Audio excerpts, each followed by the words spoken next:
आप लोगों के साथ में इस प्रकार से जूम के माध्यम से दतिया की कलीसिया के साथ में सहभागिता और संगति में कर पाया। लालू भैया के लिए भी धन्यवाद देता हूं कि आपने प्रार्थना में अगुवाई की। परमेश्वर की आत्मा की अगुवाई में हम परमेश्वर के वचनों से जो बातों को सीख रहे हैं एक सिद्ध मसीही जीवन जीने के लिए, उनके संबंध में परमेश्वर की आत्मा हमें और भी अधिक सिखाने वाली बन जाए और मेरे और आपके हृदयों को वो तैयार करे कि हमें परमेश्वर जो सिखाना चाहते हैं उसे ग्रहण करने के लिए हमारा हृदय तैयार हो जाए। मैं महान परमेश्वर का धन्यवाद देता हूँ कि परमेश्वर ने इस प्रकार का अवसर मुझे दिया है। हम सिद्ध मसीही जीवन जीना हम सबकी इच्छा होनी चाहिए, क्योंकि परमेश्वर ने हमें बुलाया ही इसीलिए कि जगत की, जैसा हम पहले से ही पढ़ते आ रहे हैं, जगत की सृष्टि करने के बाद में परमेश्वर ने मनुष्य को अपने स्वरूप में बनाया और उसके बाद पाप के आ जाने के कारण में मनुष्य की जो जीवन है, मनुष्य का जो चाल चलन है, उसमें एक विकृति आ गई जो पाप के कारण आई।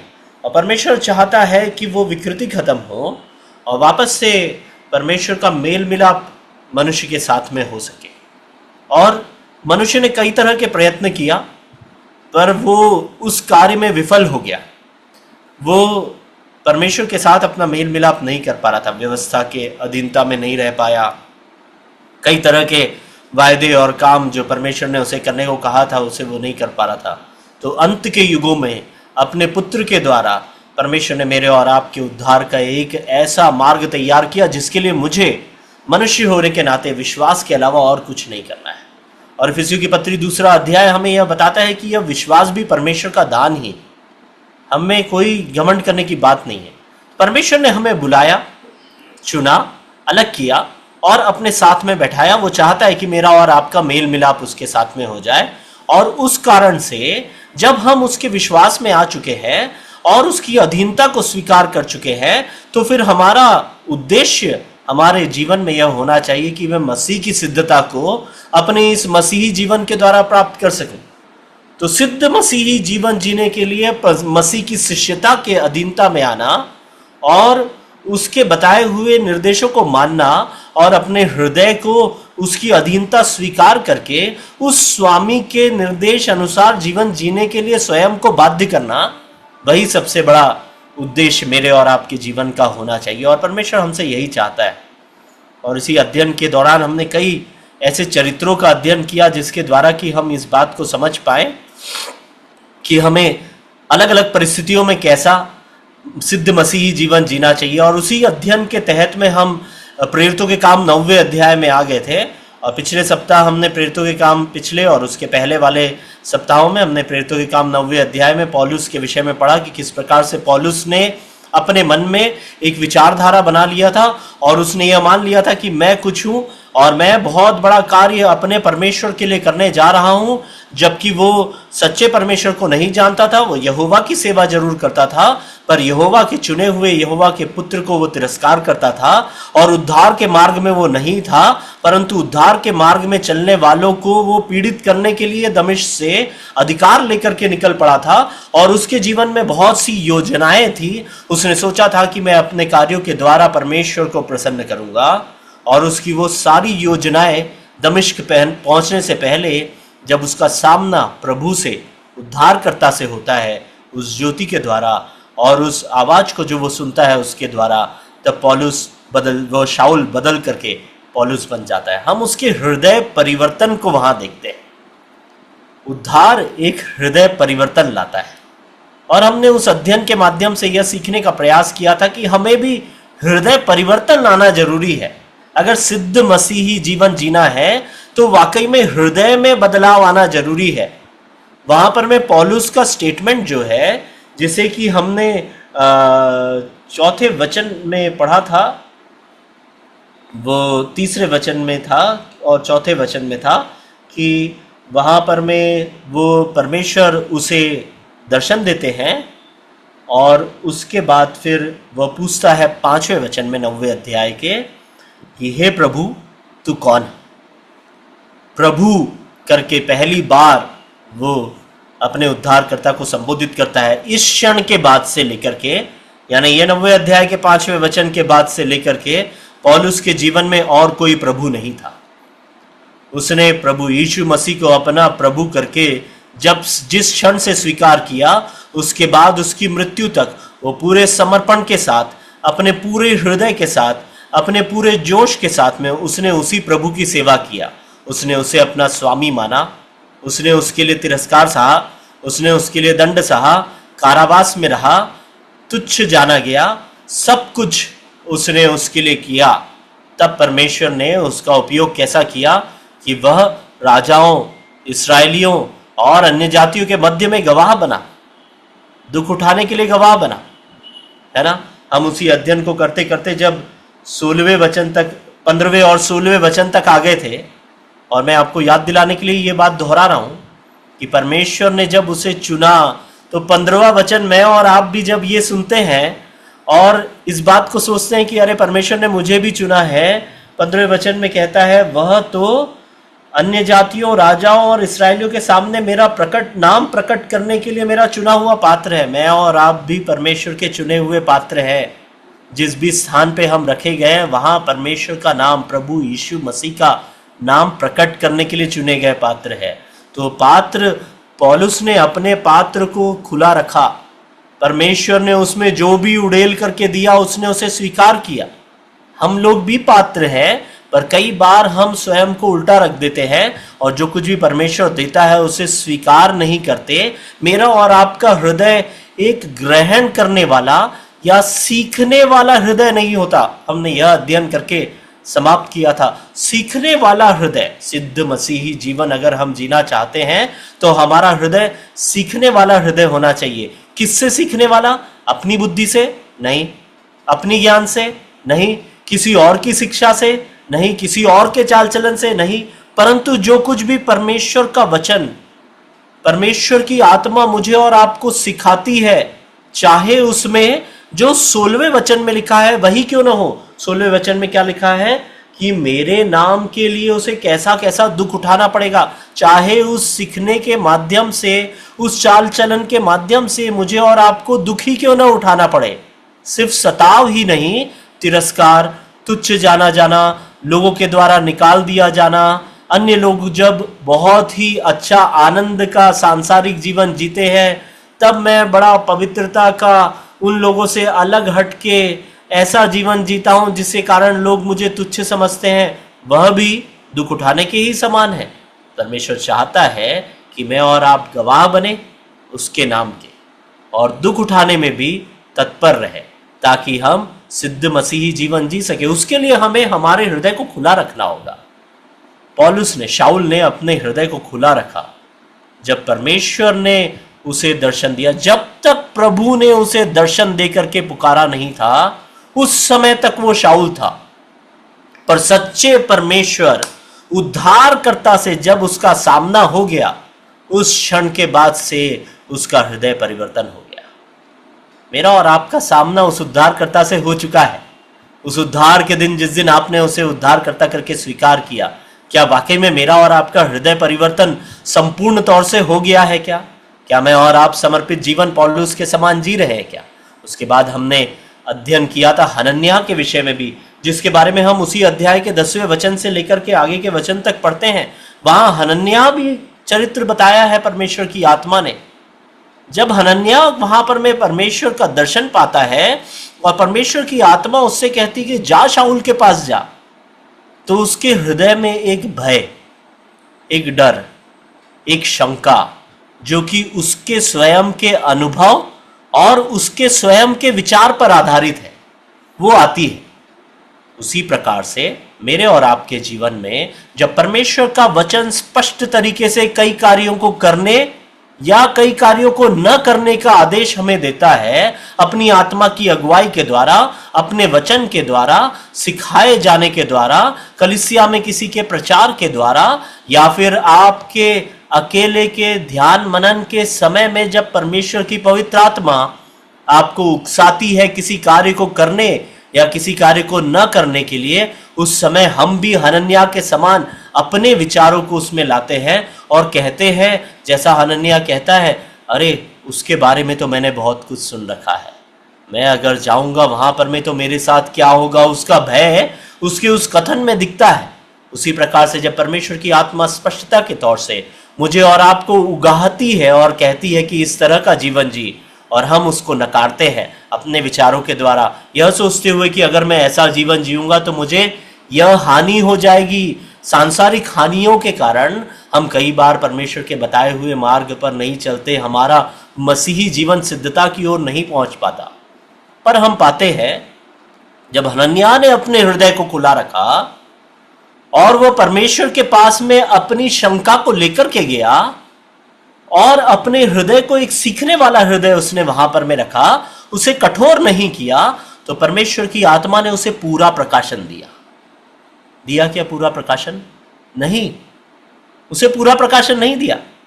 अगर मान लीजिए, मैंने इस बात को पिछले सप्ताह भी दोहराया था, अगर मान लीजिए हनन्याह को परमेश्वर इस प्रकार से कहते हैं कि जिस शाऊल के पास तू जाने वाला है वो 13 पत्रियों को लिखने वाला शाऊल है, बाद में चल के वो 13 पत्रियां लिखेगा, मेरे लिए एक बहुत बड़ा प्रेरित वो बन जाएगा, इतने बड़े आदमी के मन परिवर्तन के लिए मैं तेरा उपयोग कर रहा हूं, ये पता चलता तो हनन्याह आनंद के साथ ताली बजाते हुए जाता कि अरे वाह, मुझे कितना बड़ा पद परमेश्वर ने दिया है। परमेश्वर ने आवश्यकता जितनी है उतना प्रकाशन हनन्याह को दिया। परमेश्वर ने उसे यह बताया कि वो वहां बैठा है, 15 और 16 वचन में बताया कि वो मेरा चुना हुआ है, वो सताने के लिए नहीं चुना गया है, वो सताव सहने के लिए चुना गया है। वह गवाही बनाने के लिए लोगों को आया, बंदी गृह में डालेंगे तो उनकी गवाही बनेगी, उसके लिए नहीं चुना गया है, वो स्वयं गवाह बनने के लिए चुना गया है। जब इस प्रकार का एक सीमित प्रकाशन हनन्याह को परमेश्वर की आत्मा देती है तो हनन्याह उसे ग्रहण करता है, अपने आप अपने विचारों को अलग कर देता है, पर परमेश्वर के प्रकाशन को स्वीकार करता है, दीनता के साथ में उसे एक्सेप्ट करते हुए वो उस कार्य को करता है जिस कार्य को करने की आज्ञा परमेश्वर ने दिया था, उसके हृदय में भय होने के बावजूद भी। हमें भी यह सीखने की बात है कि मेरा और आपका हृदय कठोर हृदय हो जाता है अगर हम परमेश्वर के प्रकाशन को नजरअंदाज करते हैं। पूरा प्रकाशन परमेश्वर जरूरी नहीं किसी को भी दे। आज मैं और आप यह पूरा संपूर्ण पवित्र शास्त्र प्राप्त करने के बाद में वो पूरा प्रकाशन प्राप्त किए, हम कह सकते हैं अरे हनन्याह तो जबरदस्ती डर रहा था, पर उस समय वो पूरा प्रकाशन हनन्याह को नहीं था। उसके बावजूद भी उसने अपने हृदय को एक सीखने वाला हृदय रखा और परमेश्वर के प्रकाशन पर विश्वास किया, और उस विश्वास को थामे हुए उस शाऊल जो सताने वाला शाऊल था, जिससे उसे भय था, उस भय को उसने परमेश्वर के हाथ में सौंप करके आगे बढ़ा, तब परमेश्वर का कार्य उसके द्वारा पूरा हो सका। मैं और आप अपने जीवन में इस प्रकार के भय को अपने हृदय से निकाले। परमेश्वर की आत्मा मुझे और आपको जो कुछ भी सिखाती है उसको सीखने के लिए मेरा और आपके हृदय को हम तत्पर कर दें, और अगर हम उस प्रकार से परमेश्वर की आज्ञा को मानने वाले हो जाएंगे तो निश्चय ही परमेश्वर मेरा और आपका अद्भुत रीति से उपयोग करेगा। जिस प्रकार से उसने हनन्याह का उपयोग किया, जिस प्रकार से वो पौलुस का उपयोग किया और आज भी उसकी पत्रियों के द्वारा कर रहा है, वैसे ही मैं और आप भी परमेश्वर के लिए फलवंत बन पाएंगे अगर मेरा और आपका हृदय खुला हुआ होगा। हम उसकी आज्ञाओं को स्वीकार करने वाले बन जाएंगे, तो फिर हम सिद्ध मसीही जीवन जी पाएंगे।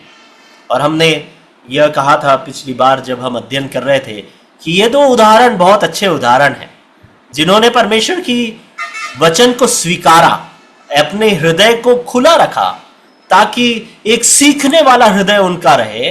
पर इसके ठीक विपरीत हम योना जो भविष्यवक्ता है उसके विषय में अगर अध्ययन करते हैं तो हम पाते हैं कि उसका हृदय एक कठोर हृदय था। वो परमेश्वर की आज्ञा को स्वीकार करने में थोड़ा आनाकानी करने वाला था, और उसे भी सीखना इसीलिए जरूरी है ताकि हम जब इसके अगले भाग में जाएंगे, ये भाग जो है वो हम यह सीख रहे हैं कि इस प्रकार से एक सीखने वाला हृदय सिद्ध मसीही जीवन के लिए आवश्यक है। तो इसके बाद जब हम आगे बढ़ेंगे तो हम यह पाएंगे कि बलिदानी हृदय भी सिद्ध मसीही जीवन के लिए आवश्यक है, बलिदान करने के लिए तैयार होने वाला एक हृदय। और साथ ही साथ हम यह भी सीखेंगे कि एक प्रार्थना करने वाला हृदय भी सिद्ध मसीही जीवन के लिए आवश्यक है। तो हम उन बातों को समझने के लिए अलग अलग चरित्रों के माध्यम से यह सीखेंगे कि कैसे उनके जीवन में उन्होंने सही किया या गलत किया, और वो हमारे लिए एक शिक्षा का कारण हो। इसीलिए ही पवित्र आत्मा ने उन बातों की, उन घटनाओं का वर्णन इस पवित्र शास्त्र में लिखा है ताकि उसके द्वारा शिक्षा प्राप्त करके हम हमारे मसीही चाल चलन में उन गलतियों को दोहराने वाले न बने, उन अच्छाइयों को अपनाने वाले बने जो कि उन्होंने किया है। तो पौलुस और हनन्याह के जीवन से हमने सीख लिया है कि सीखने वाला हृदय से मसीही जीवन में सिद्धता आ सकती है। अब योना के जीवन से हम देखते हैं, योना की किताब में हम आएंगे और योना की किताब उसका पहला अध्याय और उसके कुछ वचनों को, शुरुआत के वचनों को हम पढ़ेंगे। योना की किताब, जो भी भाई को मिलता है कृपया वो पहले अध्याय में आ जाए योना की किताब में, और मैं उसका वचन बताता हूँ आपको। पहले वचन से ही पढ़िएगा, जहाँ रोकना होगा मैं रोकूंगा।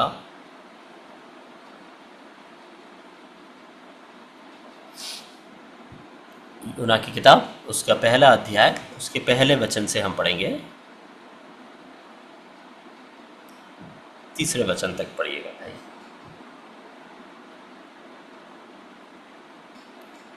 मैं पढ़ूं भैया? मैं पढ़ लेता हूँ। नहीं, आप एक आप साथ। पढ़ें? ओके जी। एक से लेके 3 तक भैया। यहोवा का यह वचन अमित्ते के पुत्र योना के पास पहुंचा। उठकर उस बड़े नगर नीमने को जा और उसके विरुद्ध प्रचार कर, क्योंकि उसकी बुराई मेरी दृष्टि में बढ़ गई है। परंतु योना यहोवा के सन्मुख से तरसीस को बाहर जाने के लिए उठा और अथा नगर को जाकर तब जाने वाला एक जहाज पाया और भाड़ा देकर उस पर चढ़ गया कि उनके साथ यहोवा के सन्मुख से तरसीस को चला जाए। देखिए यहाँ पर मैं, धन्यवाद भैया। ये जो भाग है ये हम सबका बहुत अच्छी तरह से जाना पहचाना भाग है। कई बार पढ़ लिए, संडे स्कूल से लेके आज तक के पढ़ लिए। सबसे अच्छी कहानी ही योना की लगती है। पर मैं, प्रभु यीशु मसीह ने भी योना का नाम लिया था, छोटा भविष्यवक्ता योना। पर प्रभु यीशु मसीह ने जब उनके पास सवाल आया तो उन्हें यहूदियों को यह कहा था कि यूनुस जो 3 दिन तक के मछली के पेट में रहा, उसके अलावा और कोई चिन्ह तुम्हारे लिए नहीं दिया जाएगा, है ना। तो योना भविष्यवक्ता के विषय में जो भी संदेह किसी के हृदय में है कि क्या वो भविष्यवक्ता है, क्या क्या ऐसी घटना हो सकती है क्या, वो सारी बातें एक बार में प्रभु यीशु मसीह ने उस उदाहरण के तौर पे यह नाम लेने के द्वारा समाप्त कर दिया था। तो हम बड़े विश्वास के साथ में योना भविष्यवक्ता की किताब में से सीखें कि हमारे लिए क्या क्या शिक्षा उसमें से है। हम यह अध्ययन कर रहे हैं कि सिद्ध मसीही जीवन जीने के लिए हमें एक सीखने वाला हृदय रखना होगा। योना का भी हृदय परमेश्वर की आज्ञा को स्वीकार करने वाला ही हृदय था। पर मुझे यहाँ योना के हृदय में बहुत सी समानता मेरे हृदय से मिलती है। इसीलिए मैं इस भाग को बहुत ध्यान से और गौर से स्वयं की शिक्षा के लिए और आप सबकी भी आत्मिक उन्नति के लिए परमेश्वर की आत्मा की अगुवाई में रखना चाहता हूँ। परमेश्वर इस कार्य में हमारी सहायता करे। वहाँ पर में पहला वचन कहता है, यहोवा का वचन अमित्तै के पुत्र योना के पास पहुँचा। यहोवा का वचन, वहाँ पर में परमेश्वर का वचन योना के पास पहुँचा। मेरे और आपके पास में भी परमेश्वर का वचन पहुँचा है। हम परमेश्वर का वचन हमें मिला है ना। हम जो उद्धार पाए हुए लोग हैं, हमने उद्धार कैसे किया, विश्वास कैसे हुआ? विश्वास सुनने से, और सुनना मसीह के वचन से हुआ। हमने वचन सुना। योना के पास परमेश्वर की आज्ञा पहुंची, मेरे और आपके पास भी पहुंची। योना परमेश्वर का चुना हुआ था, इसीलिए परमेश्वर ने अन्य सभी लोगों को छोड़ करके उसके पास उस वचन को पहुंचाया कि जा और उद्धार का समाचार सुना, जा और उद्धार का सुसमाचार सुना। देखिए वहां पर में दूसरे वचन में है, आज्ञा है, उठकर उस बड़े नगर नीनवे को जा और उसके विरुद्ध प्रचार कर, क्योंकि उसकी बुराई मेरी दृष्टि में बढ़ गई है। प्रकाशन हम हनन्याह के जीवन में देख रहे थे, पौलुस के जीवन में देख रहे थे, प्रेरितों के काम 9वें अध्याय में, कि परमेश्वर की आत्मा ने शुरू में पौलुस को सिर्फ इतना ही प्रकाशन दिया, तू क्यों मुझे सताता है, मैं वही मसीह हूं जिसे तू सताता है, जा उठकर शहर में चला जा, फिर मैं तुझे बताऊंगा तुझे क्या करना है। हनन्याह को सिर्फ इतना बताया कि जा, वो प्रार्थना कर रहा है, उसके पास जा और वो मेरे लिए गवाह होने वाला है, मैं उसे बताऊंगा कि उसे क्या क्या दुख उठाना है। पौलुस को सीमित प्रकाशन, हनन्याह को सीमित प्रकाशन, यहाँ योना के साथ भी वही है। परमेश्वर का वचन उसके पास पहुंचा, उसे बताया तू चुना हुआ है, तुझे जाना है, उठ करके जा। एक कार्य परमेश्वर सौंप रहा है और उसे सीमित प्रकाशन दे रहा है। क्या कह रहा है कि वहां पर में पाप बहुत बढ़ गया है, उसके विरुद्ध प्रचार कर। न तो परमेश्वर का वचन वहां पर में उसे योना को यह बता रहा है कि मैं उसका नाश करूंगा, न ही परमेश्वर का वचन यह बता रहा है कि मैं उसे क्षमा करूंगा।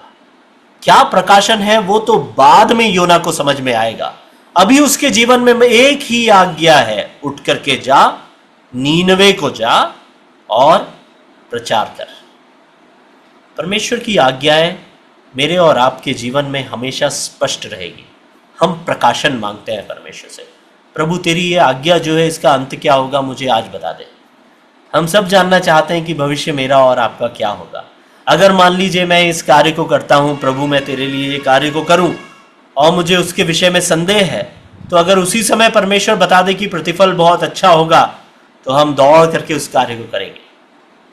और जब हमें वो प्रकाशन कि प्रतिफल क्या होगा, सांसारिक तौर पे मुझे उसके कारण दुख उठाना पड़ेगा क्या मुझे तुच्छ जाना जाएगा, क्या मेरा तिरस्कार होगा, क्या, यह सब जब विचार आते हैं और उसका कोई जवाब परमेश्वर के वचन में नहीं मिलता है। और मेरे प्रियो मैं आपको एक चीज बता दूं, आप जो कुछ भी परमेश्वर के वचन में ढूंढे और उसका जवाब नहीं मिल रहा है, तो परमेश्वर वो जवाब आपको नहीं देना चाह रहे। परमेश्वर चाहते हैं कि आप उस कार्य को करें, उसके लिए जवाब न ढूंढे। योना को भी वैसा ही हुआ, उसे आज्ञा मिली और उसे कहा गया नीनवे को जाओ और प्रचार करो। उसे सिर्फ उतना ही कार्य करने को कहा गया।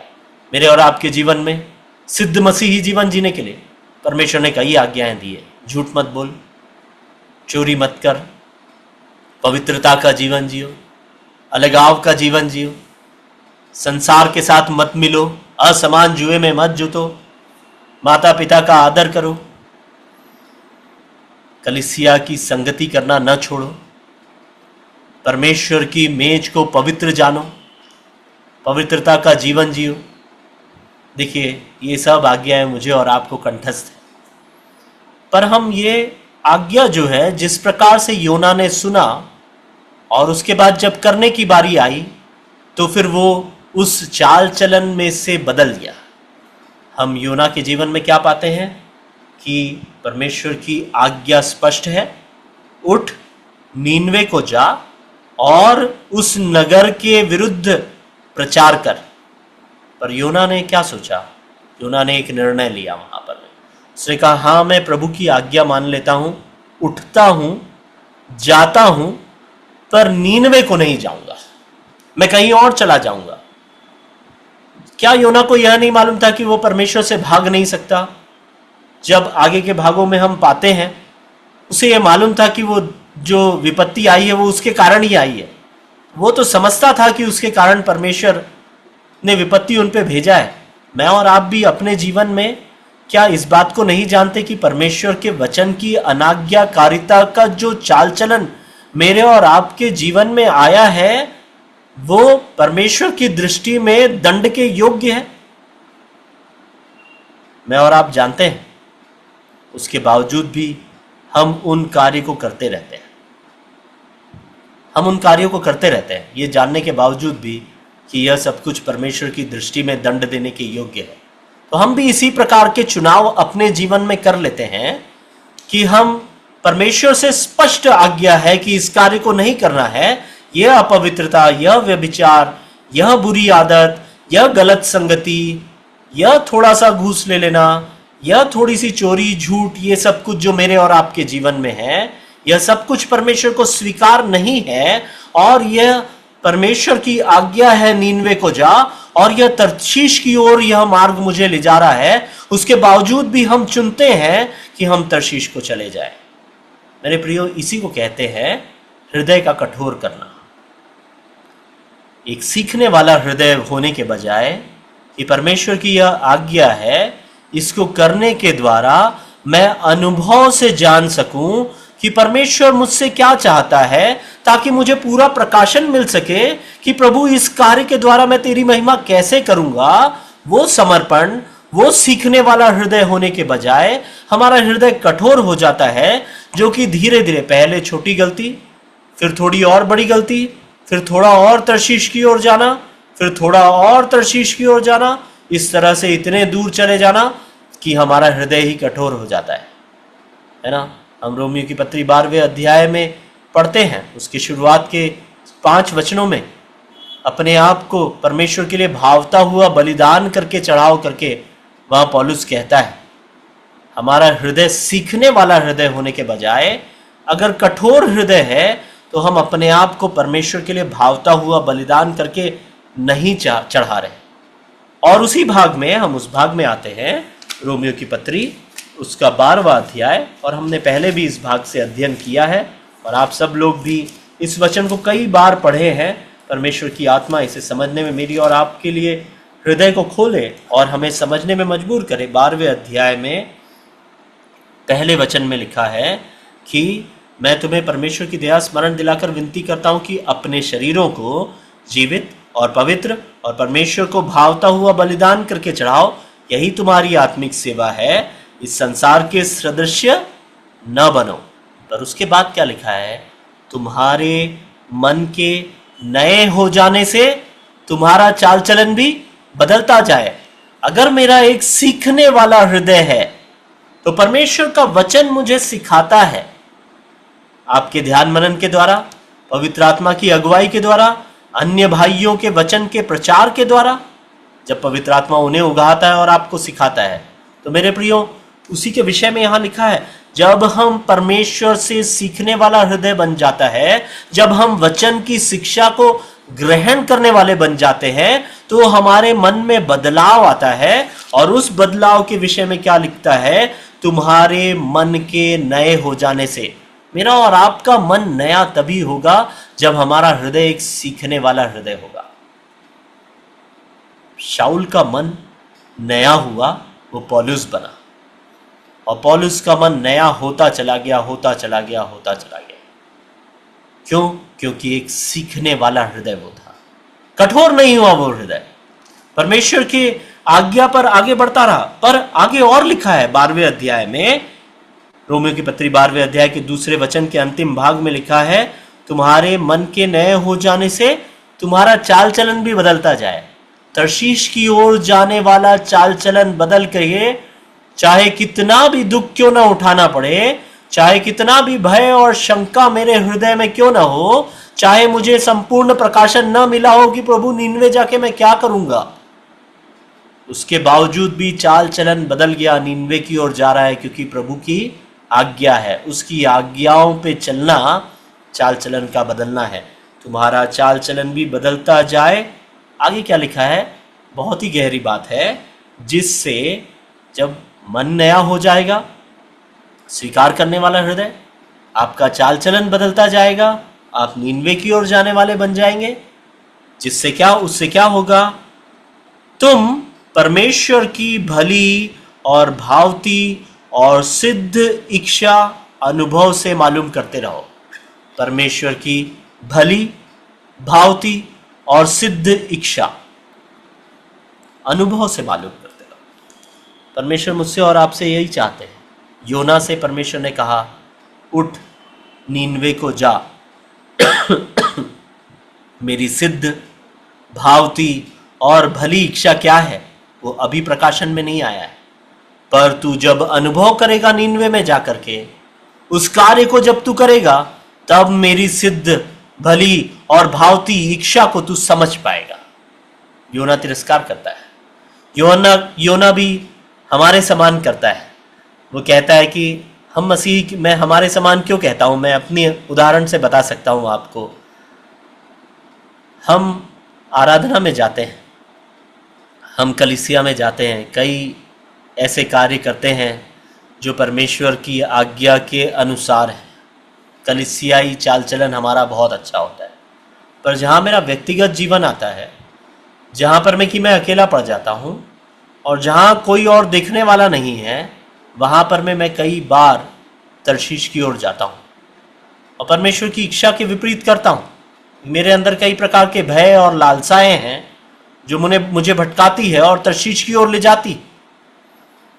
और उसके बावजूद भी मैं ऐसा प्रतीत आता हूँ अपनी कलीसिया में अन्य विश्वासियों के सम्मुख, मान लीजिए मैं नीनवे की ओर जा रहा हूं, तो मेरा जो विश्वास का प्रदर्शन या नाटक या अभिनय जो है वो ऐसा प्रतीत कराता है कि मैं परमेश्वर की आज्ञा मान के नीनवे जाने वाला हूं, पर असल में मेरे जीवन के अंदर में मैं धीरे धीरे धीरे धीरे तर्शीश की ओर जा रहा हूं।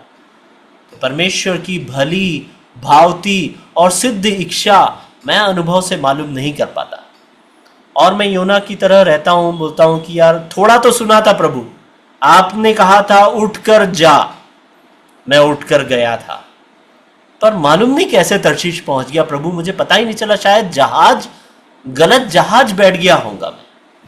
देखिए, मैं इसे हास्यास्पद तरीके से जरूर बोल रहा हूं, पर यह बहुत गंभीर बात है।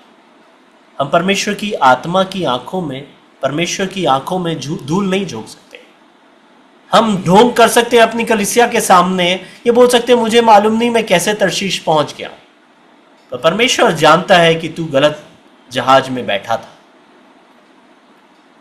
तेरा हृदय स्वीकार करने वाला हृदय नहीं था, धीरे धीरे तूने उसे कठोर कर दिया, तूने मेरी आज्ञाओं को नजरअंदाज करना सीख लिया। अब तू धीरे धीरे मेरी आज्ञाओं को नजरअंदाज करते हुए, मेरी आज्ञाओं को तोड़ते हुए अब तू तर्शीश की ओर जा रहा है, पर परमेश्वर वहां छोड़ता नहीं मेरे प्रिय। आप योना के जीवन के बारे में जानते हैं, वहां आंधी आती है, तूफान आता है, नाव डूबने पर होता है। देखिए वहां पर भी योना क्या कहता है, 6वें वचन को देखेंगे हम, पहला अध्याय योना का, उसका 6वां वचन। तब मांझी उसके निकट आकर कहने लगा, तू भारी नींद में पड़ा हुआ क्या करता है, उठ अपने देवता की दुहाई दे, संभव है कि ईश्वर हमारी चिंता करे और हमारा नाश न हो। विनाश की ओर जा रहे हैं, नाश हो सकता है, परमेश्वर की आज्ञा तोड़ करके दूसरी दिशा में जाने से विनाश हो सकता है।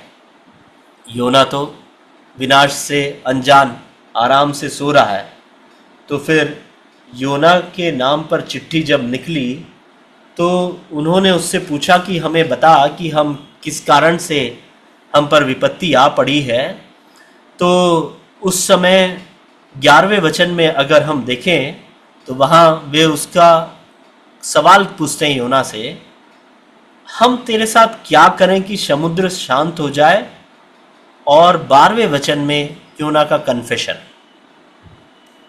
उसके पाप को स्वीकार कर लेना और उसका यह बात को स्वीकार कर लेना कि प्रभु उसका दंड दे रहा है मुझे। मेरे और आपके जीवन में जब हम तर्शीश की ओर निकल जाते हैं मेरे प्रियो, बहुत गंभीर बात है, हमें आदत इतनी पड़ जाती है पाप में जीवन जीने की, पवित्रता के साथ समझौता करने की, पाप के साथ संगति कर लेने की, असमान जुए में जुझ जाने की, कि हम भूल जाते हैं कि हम नीनवे जाने के लिए बुलाए गए थे। हम आराम से सोते रहते हैं, हम भूल जाते हैं कि हम परमेश्वर के चुने हुए लोग हैं। हमें यह कार्य नहीं करना चाहिए था, हमें अलगाव का जीवन जीना चाहिए था, हमें पवित्रता का जीवन जीना चाहिए था।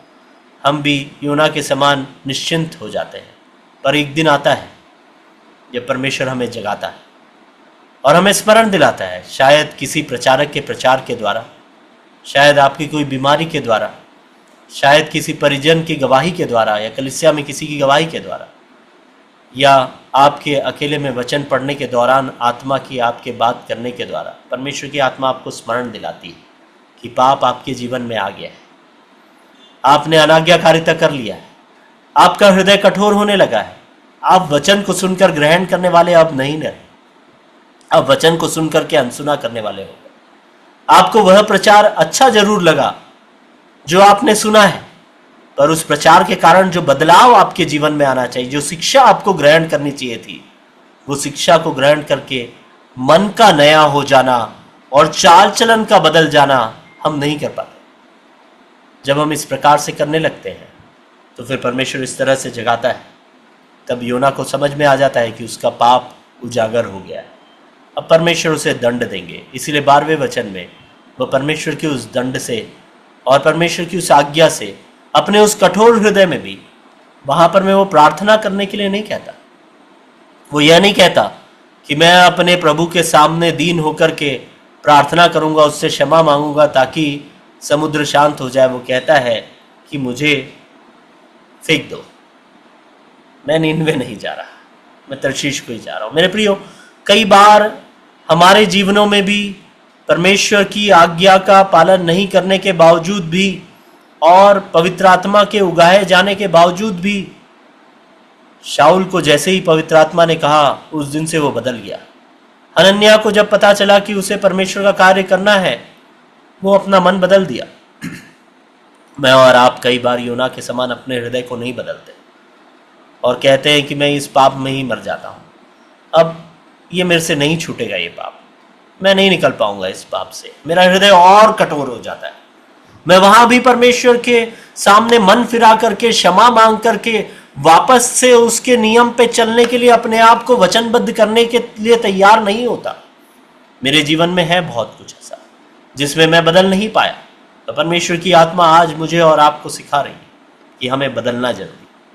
वहां पर मैं योना कहता है कि मुझे फेंक दो, और उन्होंने योना को उठाकर समुद्र में, 15वें वचन में हम पढ़ते हैं, फेंक दिया।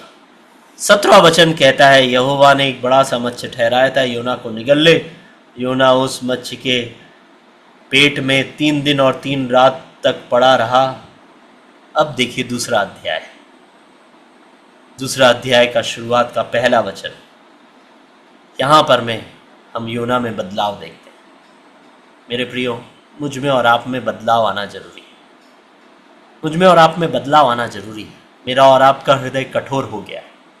आज के समय में कलीसियाओं में सबसे बड़ी समस्या ही यह है कि विश्वासियों का परमेश्वर के वचन और उसकी आज्ञाओं को स्वीकार करने का हृदय नहीं है। एक सीखने वाला हृदय समाप्त होते चला है। हम सब शिक्षा प्राप्त किए हुए विद्वान हो गए हैं, हमें वचन का ज्ञान बहुत हो गया है, परंतु वचन की शिक्षा मेरे और आपके जीवन में नहीं आई। सुधार मेरे और आपके जीवन में कम हो चला है। हम प्रार्थना करने वाले नहीं रहे। हम गलतियों को देख करके नाराज होने वाले और आरोप लगाने वाले ज्यादा हो चले। मुझ में ये गलती है, मेरे चेहरे पे छोटा सा दाग है, राजेंद्र भैया के चेहरे पे बड़ा दाग है। प्रार्थना नहीं कर रहे हैं, प्रभु इस दाग को मेरे और भैया के चेहरे से हटा। ये किसी की प्रार्थना नहीं। मेरा दाग छोटा, आपका दाग बड़ा, या आपका बड़ा मेरा छोटा, जो भी है, इन सब बातों में हम ज़्यादा उलझे हुए। इसीलिए परमेश्वर की आज्ञा है, उठकर जा और नीनवे में प्रचार कर। उस कार्य को हम नहीं कर पा रहे, न तो अपने जीवन के द्वारा, न अपनी गवाही के द्वारा, न सुसमाचार प्रचार के द्वारा, न कलीसियाई गवाही के द्वारा, न पारिवारिक गवाही के द्वारा नहीं कर पा रहे, क्योंकि हमारे हृदय कठोर होते जा रहे हैं। सीखने वाला हृदय अब हम में रहा नहीं। योना में बदलाव मछली के पेट में आता है। योना 2 अध्याय का पहला वचन कहता है, तब योना ने उसके पेट में से अपने परमेश्वर यहोवा से प्रार्थना करके कहा। मैं और आप अगर आज की शाम इस वचन को सुन करके, मेरे हृदय में यह परमेश्वर की आत्मा प्रेरणा देती है कि मुझ में जो भी पाप है प्रभु, जो भी तेरी अनाज्ञाकारिता मेरे जीवन में, तूने जो जो आज्ञाएं मुझे दिया है कि मुझे सिद्धता के साथ उस कार्य पे चलना है, जब मैं चलूंगा, परमेश्वर की आत्मा ने 12वां अध्याय रोमियो की पत्री उसके 2 वचन से आज दोबारा मुझे स्मरण दिलाया कि जब मैं उस मार्ग पे चलूंगा, तब मैं उसकी भली भांति और सिद्ध दीक्षा को अपने इस जीवन के अनुभव से सीख पाऊंगा। पौलुस का अनुभव कितना कड़वा था उसके जीवन में, जहां उसे कारावास में समय बिताना पड़ा, और उसकी गवाही कितनी अद्भुत और आनंद से भरी हुई है। क्योंकि अनुभव से, उस कठोर कारावास के अनुभव से, उस कठोर परिस्थितियों, उन बीमारियों, तिरस्कारों के अनुभव से भी उसने मसीह की भली भांति और सिद्ध दीक्षा को जान पाया था। उसका आनंद उसके जीवन की गवाही में हम देखते हैं। हम बहुत बड़ी चीज को मिस कर रहे हैं अपने जीवन में, अगर हम उस चाल चलन में चलने वाले नहीं बन पा रहे हैं। हमारा हृदय खुल नहीं रहा है परमेश्वर की शिक्षा को रिसीव करने के।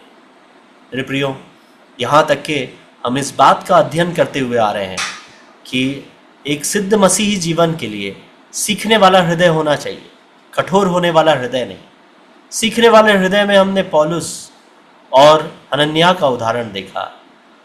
आधा अधूरा सीख करके, आधा अधूरा करके अपने हृदय की कठोरता का प्रदर्शन देने वाले योना को, जिसका हृदय मेरे हृदय से बहुत मेल खाता है, उसको भी हमने अभी अध्ययन किया। जहां हम तर्शीश को आराम से निकल पड़े हैं, बिना किसी चिंता के, निश्चिंत होकर के अपने मसीही जीवन में सिद्धता की ओर बढ़ रहे हैं, सोच करके पाप से समझौता करने वाला एक जीवन हम जीते जा रहे हैं। परमेश्वर की आत्मा हमें यह सिखा रही है। जो हमारा अगला भाग है प्रार्थना का, एक प्रार्थना करने वाला हृदय। अगर मैं और आप आज उगाहे गए हैं कि मेरे और आपके जीवन में बदलाव की जरूरत है, मेरे और आपके हृदय को कोमल होना जरूरी है, अगर आज मैं और आप इस बात की शिक्षा परमेश्वर की आत्मा से पाए हैं कि मुझे और आपको अपने जीवन में परमेश्वर की आज्ञाओं को, शिक्षाओं को स्वीकार करके बदलाव लाना है, ताकि हम उसकी सिद्ध, भली और भावती इच्छा को अनुभव से जान सके, तो हमें यह सीखना होगा। जो दूसरा चरण है इस बात का, वो है एक प्रार्थना वाला हृदय। तो हमें प्रार्थना करने वाला बनना होगा। यहाँ हम योना से आगे पढ़ते हैं और उसके बाद फिर हम वापस पौलुस में जाएंगे। हम एस्तेर के जीवन से भी देखेंगे, हम हनन्याह के जीवन से भी देखेंगे, वापस से इन्हीं चरित्रों के द्वारा कि कैसा एक प्रार्थना करने वाला हृदय हमें, हमारे हृदय को एक बलिदानी हृदय बनने में मदद करता है। परमेश्वर के लिए आत्मिक बलिदान, सांसारिक चीजों का बलिदान देना, अपने जीवन को परमेश्वर के लिए समर्पित कर देना, वही सिद्ध मसीही जीवन। उसकी तैयारी के लिए हमें पहले सीखने वाला बनना पड़ेगा, हमें प्रार्थना करने वाला बनना पड़ेगा। यहाँ योना प्रार्थना करता है, दुहाई देता है अपने उद्धारकर्ता की, और परमेश्वर उसकी दुहाई को सुन लेता है। योना के हृदय की कठोरता के बारे में हम और भी अधिक अध्ययन कर सकते हैं। आप सबको वो भाग मालूम है, इसीलिए हम उसमें समय बिताए बगैर आगे बढ़ते हुए प्रार्थना के विषय में सीखेंगे। और आने वाले सप्ताह में अगर परमेश्वर ने चाहा तो हम प्रार्थना के विषय में अध्ययन कर पाएंगे। हम आज उसकी शुरुआत करते हैं। यहाँ पर में हम पाते हैं कि योना, उसके पेट में से परमेश्वर यहोवा से प्रार्थना करने लगा। जब उसने प्रार्थना किया, उस प्रार्थना में हम पाते हैं कि परमेश्वर ने तीसरे वचन को अगर देखें, दूसरे अध्याय के 10वें वचन को देखें, जब योना की प्रार्थना, उसको आप अपने घर में आज जरूर ध्यान से पढ़िएगा। शायद योना की किताब में यही वाला अध्याय है जिसे हम ध्यान से नहीं पढ़ते। वो है योना की किताब का दूसरा अध्याय। बहुत ध्यान से पढ़ेगा, परमेश्वर की आत्मा आपसे बात करेगी। उसमें आप 10वें वचन में जब आते हैं तो उसकी प्रार्थना का प्रतिफल हम देखते हैं। यह है, यहोवा ने मच्छी को आज्ञा दी और उसने योना को स्थल पर उगल दिया। परमेश्वर ने योना को एक और अवसर दिया। हम इसको अपने जीवन से जोड़ करके देखें। मैं और आप कई बार परमेश्वर की आज्ञा को प्राप्त कर चुके हैं। परमेश्वर का वचन आज की शाम और इस तरह से कई शामों को आपसे बात किया है कि आपके चाल चलन में परमेश्वर की आज्ञा को पालन करने की इच्छा जरूर है, पर आप दूसरा जहाज कई बार पकड़ चुके हैं। नीनवे की जगह तर्शीश का जहाज आपने कई बार पकड़ा है, और शायद आज आप तर्शीश के उस जहाज में सो रहे हैं, शायद आप जाग गए। परमेश्वर आपको दूसरा अवसर देता है। परमेश्वर आपको स्मरण दिलाता है कि आपके पास अवसर है। मेरे उद्धार पाए हुए, बपतिस्मा लिए हुए भाइयों बहनों, मैं आपसे ये कहना चाहता हूँ कि परमेश्वर की आत्मा बहुत दयालु, परमेश्वर बहुत दयालु परमेश्वर। हमारे पास समय है। अगर आज शाम को भी प्रभु आता है, अगर आज रात को भी प्रभु आता है, उसके पहले हम अपनी पापों से तौबा कर लें, उसके पहले हम अपने चाल चलन को सुधार लें, और परमेश्वर की जिस आज्ञा का पालन करके जिस तरफ हमें जाना है, निन्वे की ओर, उस तरफ हम जाएं। परमेश्वर से प्रार्थना करें, उसके सम्मुख अपने पापों को स्वीकार लें। मान ले प्रभु कि मैं तेरी आज्ञाओं को पूरी तरह से नहीं पालन किया हूं, मेरा हृदय है तेरे लिए खुला हुआ। प्रभु, मैं माफी चाहता हूं।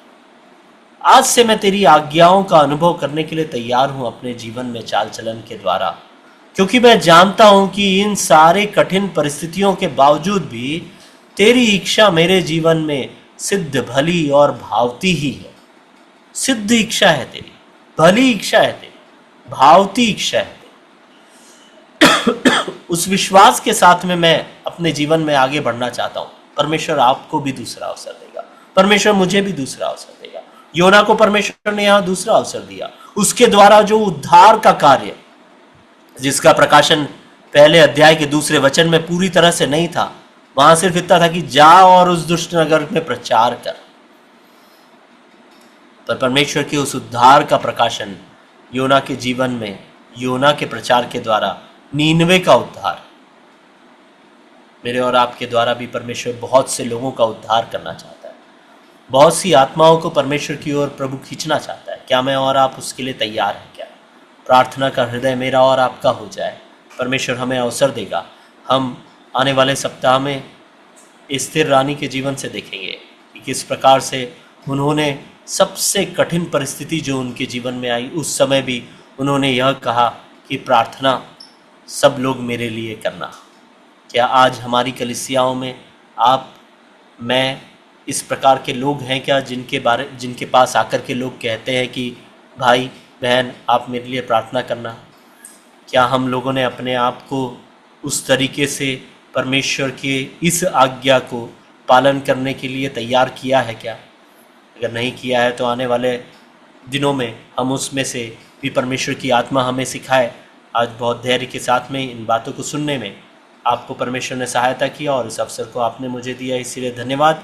मैं अंत में एक और बार दोहराना चाहता हूँ कि सबसे मुख्य चीज़ यह है कि मैं और आप एक सीखने वाला हृदय रखें परमेश्वर के सम्मुख। कठोर अगर मेरा हृदय है, आपका हृदय अगर कठोर है, तो आज भी परमेश्वर की आत्मा ने उसी बात को स्मरण दिलाया है कि मैं और आप अपने हृदय को बदल सकते हैं। और रोमियो की पत्री 12वें अध्याय में उसी बात को कहा गया है कि जब हम अपने हृदय को बदलते हैं तो जब हम वचन के अनुसार चाल चलन चलने की कोशिश करते हैं तो हमारा मन का नया हो जाना वहाँ आरंभ होता है और उसके साथ हमारा चाल चलन बदलता है। और जब हम उस चाल चलन में चलने लगते हैं, चाहे हमारे मन में कितनी भी शंकाएं क्यों ना हो, कितना भी भय क्यों ना हो, हम इस बात को अनुभव के द्वारा समझ पाते हैं कि परमेश्वर की इस आज्ञा के पीछे कि तू नीनवे को जा, उस आज्ञा के पीछे उसकी एक सिद्ध भली और भावती इच्छा है। उस विश्वास को थामे रहे और परमेश्वर की आज्ञा का पालन करने के लिए अपने हृदय को हम खोल दें। परमेश्वर के नाम की महिमा।